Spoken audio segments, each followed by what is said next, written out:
G'day there, ladies and legends. Evolution items are kinda weird. Things like the Magmarizer. Is it man-made? Metal coat. Electrizer. What does that mean for those evolutions? I will make a video about that in the future, but the train of thought brought me to evolution stones. I originally wanted to see how many stone evolutions are natural, that is, having that species being the same location as natural evolution stones. But it was becoming more and more like a research paper, cross-referencing locations of stones, seeing if they are gifted or found, and comparing to locations of Pokemon. And look, maybe there are a few, probably a majority are not, but as it's inconclusive at the moment, I didn't want to make a video on it. In my research, however, I started to connect dots, maybe ones that Game Freak intended for us to find, maybe my own imagination. You can decide on this episode of Pokemon Links. So, evolution stones. Rocks contain powers both mystical and elemental. The elemental ones are easier to conceptualize. Rocks contain fire, water, etc. The mystical ones are a bit weird though. Like, what is a sunstone compared to a firestone or a dawnstone? How does the moonstone differ from ice stone or dusk stone?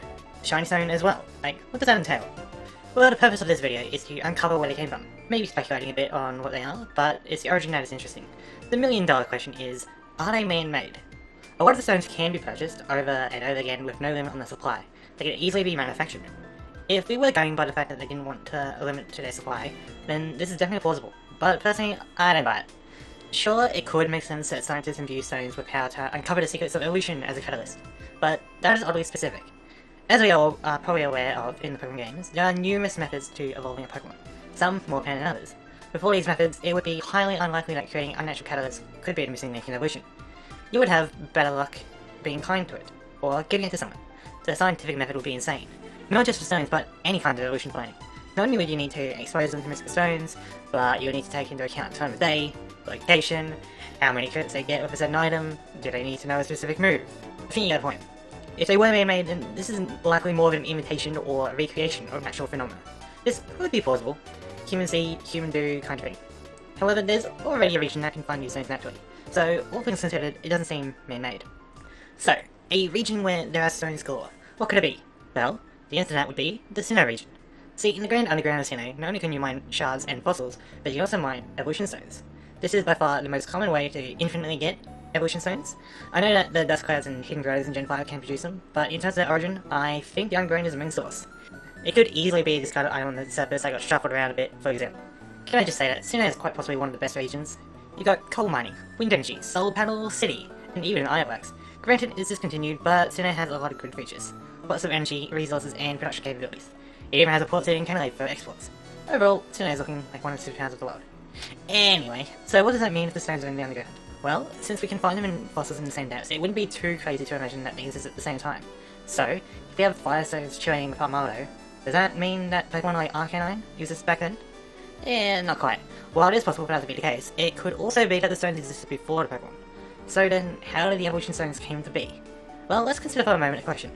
Do other regions have a Grand Underground, or is it just Sinnoh? Now, I know in the games the answer is obvious, but if it was a real world, would there be a Chaos Underground? Or a Hoenn Underground? My answer is that, like in our world, some resources probably do exist, but not enough for a large-scale mining operation. So, it's only Sinnoh. Perhaps they were the first to establish one and feel the monopoly, or perhaps their quantity of stones is unmatched across the world. So then, what is unique about Sinnoh that causes so many stones to occur? Mount Coronet, maybe?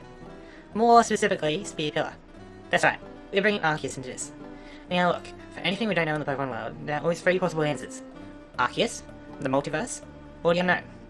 And before you ask, yes, there is a multiverse in the Pokemon world, not just externally but within. So let's break this down. Firstly, Arceus. Why might this be the cause of evolution stones? Well, if Arceus is the move judgment from atop Spear Pillar, the entire region would be affected. Now, the cause is unclear, but if you judge the fossil Pokemon as being unworthy, then this could work. With Arceus' plates covering every type in evolution stones being made of either elemental or mystical powers, you can see that a mass extinction event could cause the creation of stones. The Blast of Judgment could cause Pokemon to fossilize their remains, preserving their type affinity inside stones. This theory I am calling the Grand Fossilization event. The only question is, how come some Pokemon turn into fossils and some didn't? Also, would Cradley turn into a leaf stone instead of a root fossil? It is an incomplete theory. If you'd like to add anything more to this, then please go down in the comments and share your thoughts. I would like to add that the events of Legends Arceus, if canon, would happen after this event. It takes a long time for 1 centimeter of dirt, and the Grand Underground is pretty deep, making this as old as Mount Coronet itself, at the very least. Second up, the multiverse. I won't expand on this. Multiverse is kind of a cop-out answer with anything that could happen did happen in an alternate timeline, including wacky things like a universe of evolution stones. It's not a particularly fun answer, but if I did have to add something, I would say that the existence of stones would be independent of the multiverse. That is to say that it is created before the multiverse splits. Moving on. Lastly, the unknown. Now, there is an unknown realms in Solution Town, so it is definitely possible. Unknown are so mysterious that they can do literally almost anything, perhaps more than Arceus can. The premise of this theory goes something like the realm is got disturbed by someone and the mystical power of the unknown, perhaps the hidden power, if you will, that is also any type, caused a resonance in various rocks and imbued them with power, making random rocks deep underground having energy. Putting these possibilities together, we get stone evolutions being unnatural, but not man-made. Either the Pokemon absorbs the power of fossilized remains to evolve, or are remnants of the unknown's power manifested into physical forms. If this is the case, then these stones could be one potential source of evolution. Perhaps there is a more natural evolution form for stone evolvers that we have yet to uncover. The only stone that exists outside these theories is the Sun and Moon stones, as they are held by Solok and Lunatone in the Clefairy family, respectively. I'll make another video talking about these stones and some of the others, but for now that's going to be the end of the video. Thank you for watching.